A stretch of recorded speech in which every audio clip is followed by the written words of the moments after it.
Thanks everyone for coming. I love talking about I will explain how to start your own Internet Resiliency Club, how this involves something called crisis engineering, and preparing for loss of communications. A little bit about me. I'm currently self-employed at Bauschock Systems. I'm a systems software engineer who accidentally became an expert in the Cyber Resilience Act. Oops. By being a special rapporteur for the network interfaces and operating systems Cyber Resilience Act standards. I specialize in Linux, file systems, networking, mostly problems that other people can't solve. If someone else knows how to solve it, I'm not interested. And I'm the co-founder with Sasha Romain of the Amsterdam Internet Resiliency Club.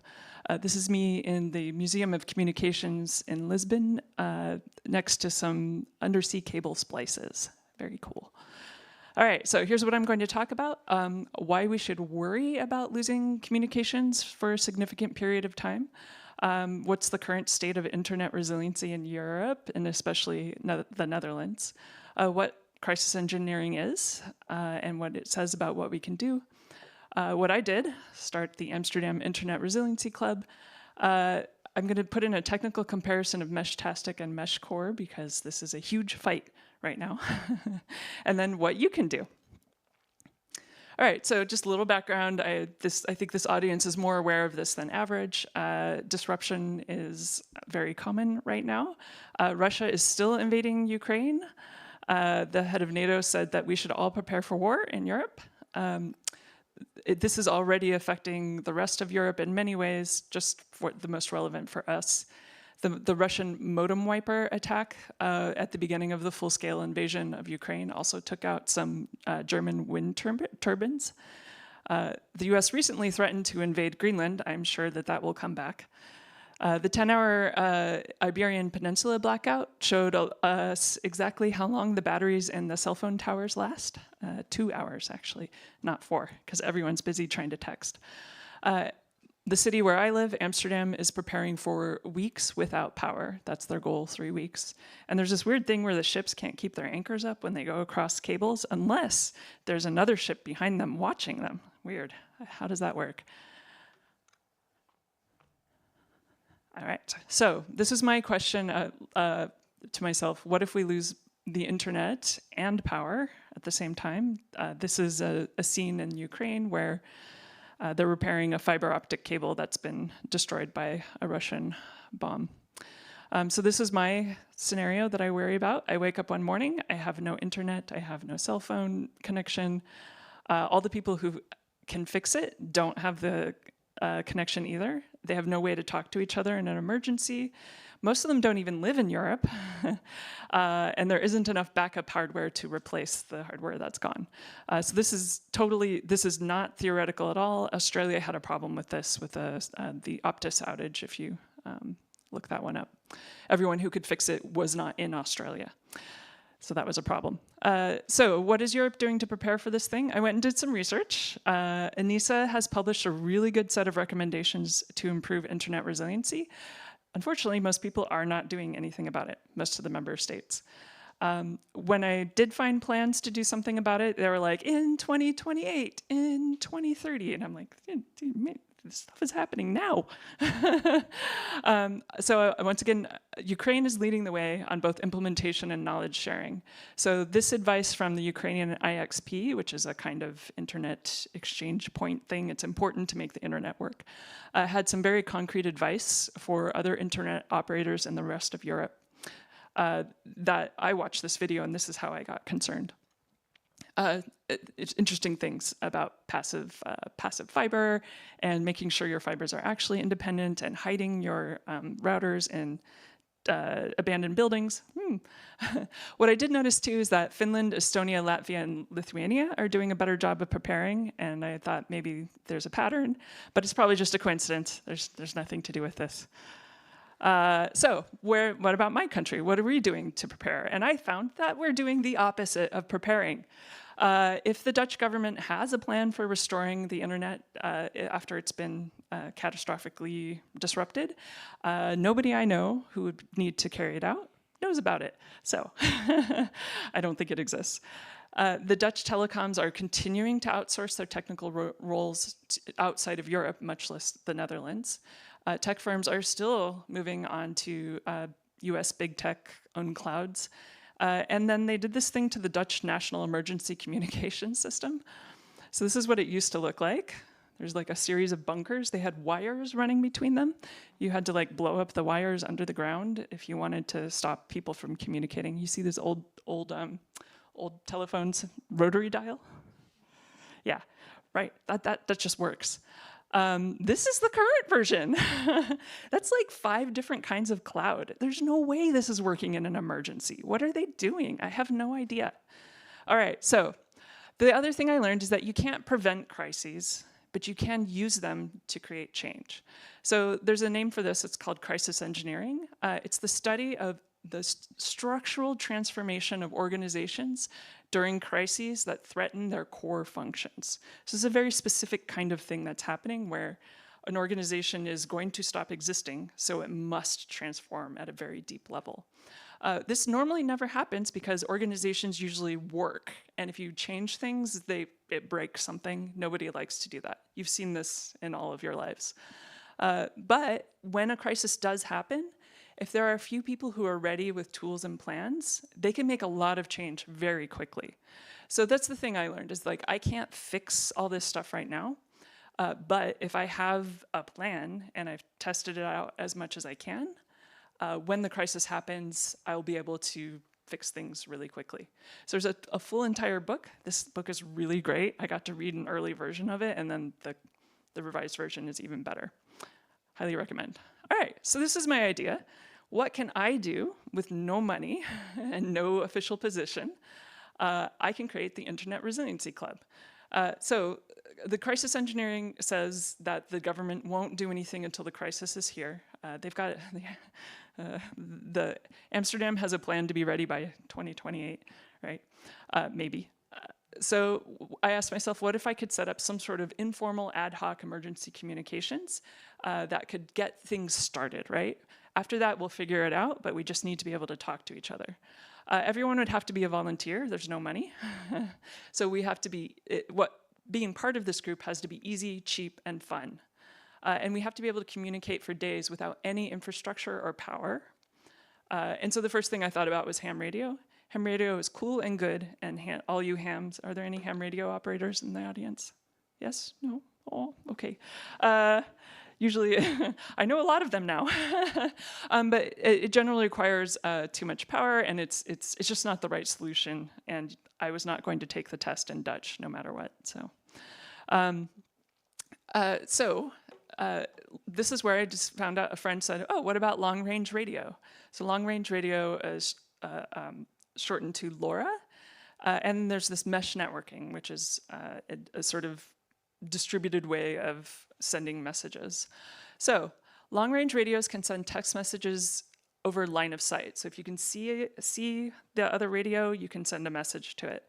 The text message is very short and small. It's just a couple hundred bytes, something like that. They're extremely cheap. They start at 20 euros. They use very low power. It's less than 1 watt. It's more like milliwatts. And you don't need a license, unlike ham radio. There's this MeshTastic open source firmware, open source, that will let you sort of set up a networking and start sending a relay from one radio to the next in a mesh network. If you're a MeshCore fan, that's coming. It uses a very simple flood forward protocol. It's been fun as an internet expert to see people rediscovering routing and things like that. It's good times. You can use Bluetooth or Wi-Fi to connect to the phone or computer, and there's multiple encrypted channels so you can have traffic separated from each other. So we have actually done this. This is the current status of the Amsterdam Internet Resiliency Club. We have monthly in-person meetings. We have around 40 members. Many of them can fix the internet. They are like, they write blog posts about explaining why parts of the internet were down for several hours, that sort of stuff. We're around 40% not men, probably because both co-founders are women. I worked really hard on this. If you look at all the other mesh networking groups, they are like 99% very unpleasant men. So, sorry, I didn't say that. Depends on the group. We've actually sent each other messages on our own private MeshTastic channel. And we're collaborating, it turns out, with the city government after all, and a nonprofit to roll out more nodes. So I'll talk a little bit about that. So this is Wach Future Lab, is a local tech nonprofit that's all about like hack labs and stuff like that. So they started working with us. They were working with LoRa about and mesh networking about, I don't know, 8 months before we started. We've already gotten a bunch of money and grants. I thought there would be no money. There is money. And we're working with the city of Amsterdam on a pilot with a local community center where most of the people involved are like retirement age, and they are very, very interested in being able to communicate during an emergency. Who's going to bring me my medication? My elevator doesn't work, all that sort of stuff. The other group of people I think that's really interested are people who have shared custody of their children and asking themselves, hey, I'm making an emergency plan. What if my kids are at the other parent's house? How do I communicate, right? So this has been very broadly appealing. So there's a bunch of other, like the SURF is the Dutch Education and Research Network. They run a bunch of mesh networking nodes with LoRa on the tops of their buildings, things like that. So I want to share with you, if you want to do this, here's how we did it. Unfortunately, it was a lot of personal outreach.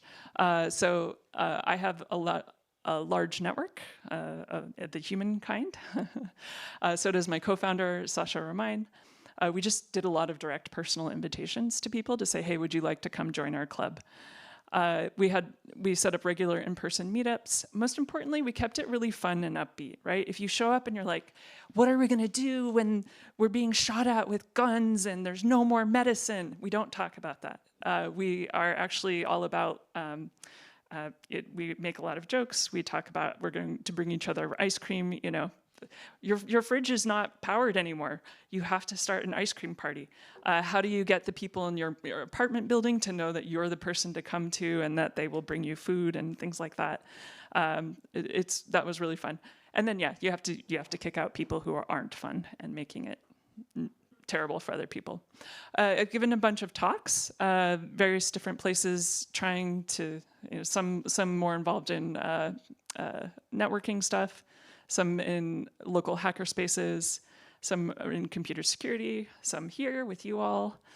And France, the media in France is very interested in this. Apparently we are, pretend I have a French accent, digital survivalists.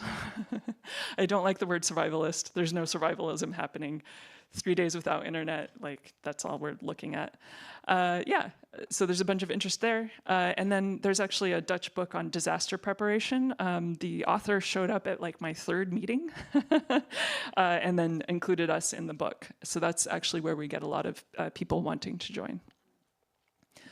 So I made a web page with quick start info. I'll give you a little bit of that in this presentation. And then I actually paid €5 a month for a mailing list running on Mailman, hosted in the Netherlands. Old school. We have a private, unquote, MeshTastic channel. The key is like 1 byte. I don't know. It's not really private, but it stops it from annoying other people. We have a signal group for normal communication because it's hard to communicate very far or very reliably with this. We have a backup matrix room. When a bunch of AWS stuff went down, we discovered that Signal is dependent on AWS. We knew we needed matrix, so we have a locally hosted matrix server in Amsterdam that we use as a backup because it is too hard to use. We tried to set up multiple rooms in a space or multiple spaces in a room. I'm not sure, but there were 3 matrix administrators and none of us could figure out how to get people to see all of them. Anyway, so, and then I posted on the Fediverse, so that's still pinned to my profile. I had spent a little bit of money and I was surprised to get almost all of it back. So the major problem, this is what everyone gets stuck on, is deciding which LoRa node to buy. it's not really a problem because you're going to buy 5 more. So try to buy just one, I dare you. I recommend a small number of nodes on the web page, and then I bought a bunch of the cheapest ones, this Hilltech V3 at the time, it's now V4. And I intended to just give them away, and people gave me money anyway. Maybe it's Dutch culture, I'm not sure. I pay the bill at in-person meetings and then like send an open link for people to pay me back, and I usually make a profit. So, and then there's €5 a month for the mailing list. So there's more money. If there was money, there's stuff we can do. MeshTastic in Amsterdam is unreliable. And it's just, we weren't really sure why. Then a bunch of people went to the WHY hacker camp, discovered that it worked great in a flat field with like 300 devices. And so we concluded we need more MeshTastic nodes in Amsterdam. But what we really need is full-time monitoring. So right now, probably, I think the solar node on my balcony is turned off again. I don't know why. I'll fix it at some point.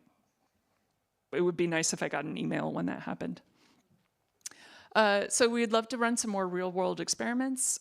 We would like to find fun ways to incentivize people to keep their nodes up and running. So like, if I knew I was missing out on like the lottery for ice cream, maybe I would be more careful about keeping my node running.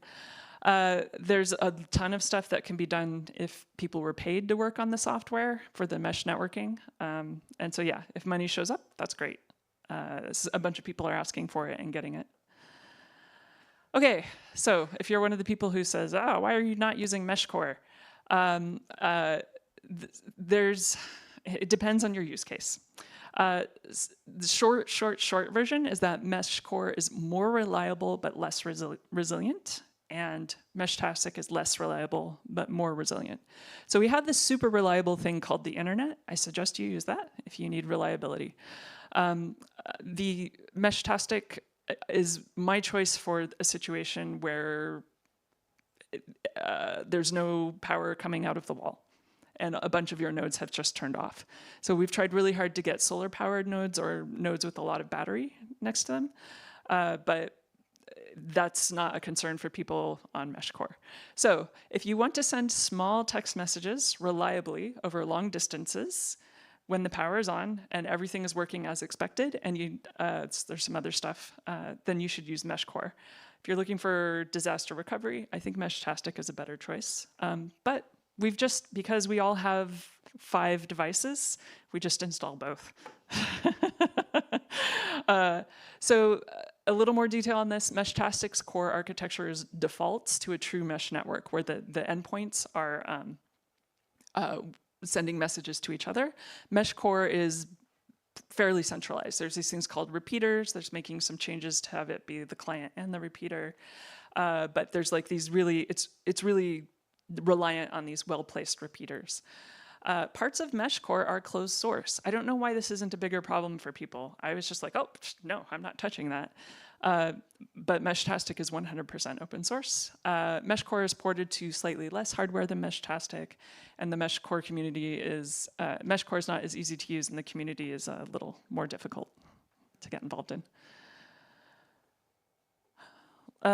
So there's actually, I was making all these arguments, and then MeshCore has had a lot of problems in the Netherlands with congestion. And there's now a centralized group who's directing people to change their settings, and they're all switching frequencies and all that kind of stuff right now. So, I mean, okay, whatever. Just prior to this, somebody's Home Assistant had a bug and just spammed the entire network, took down the entire MeshCore network in the Netherlands. It was just a bug. So again, people are rediscovering internet routing and filtering one by one. It's very cute. There's some interesting issues that would happen if you lost a whole bunch of repeaters at once. The network would be busy sending each other little update messages about the loss of those repeaters in MeshCore. And I think there's a real issue with the centralization of routing of messages through the repeaters in the event of losing power.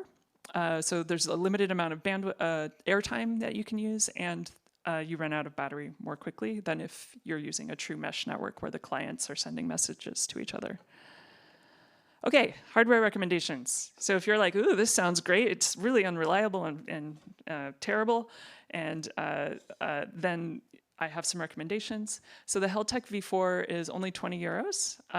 That's a great choice if you're not sure you want to do this. It's like kind of a little bare board with a antenna hanging off of it. There's a solar node that is just everything together. This didn't exist when we started doing this. It's just already set up. It's got batteries. It's got a solar panel. You just like crank it onto your balcony. Very cool. There's these things called tracker nodes. This is like a thick credit card side thing. I can send messages without any infrastructure using this over line of sight. It's about 40 euros. It's great. I keep it in a cigarette case because otherwise it turns on and the battery drains. So I don't recommend the T-Deck. It looks cool. It's like a little tiny bad cell phone with its own display and keyboard, but it's terrible. But the hardware gets better every month. I've completely updated this slide. Everything that was on this slide a year ago is gone. So it's very cool. All right, some things I wish I had done. Spoken at the Dutch, the Netherlands Network Operators Group, either last year or this year. Oh well, those are the people who know how to fix the internet, really. I wish I'd understand how much European governments like giving grants. I'm from the United States. You don't get money for this stuff. Are you kidding me? I wish I'd asked for help organizing sooner. Turns out people want to help. I now have a 4-person organizing team. Wish we'd set up the fallback matrix rooms sooner. We knew we needed to do it, and of course we didn't do it until there was a crisis. I wish we picked a repeating monthly meetup date sooner. Some set of people will be unable to come, no matter what. That's fine. All right, a couple more things I learned. So this is my summary. Running one of these takes about 1 to 2 hours per week. You can start out with about 200 euros of cash that you will get most of it back. It helps if you have a large personal network and you need to use a scheduling tool like Doodle. In-person meetups are chaotic. It was so stressful to me. I'd be like, who's going to show up? I don't know.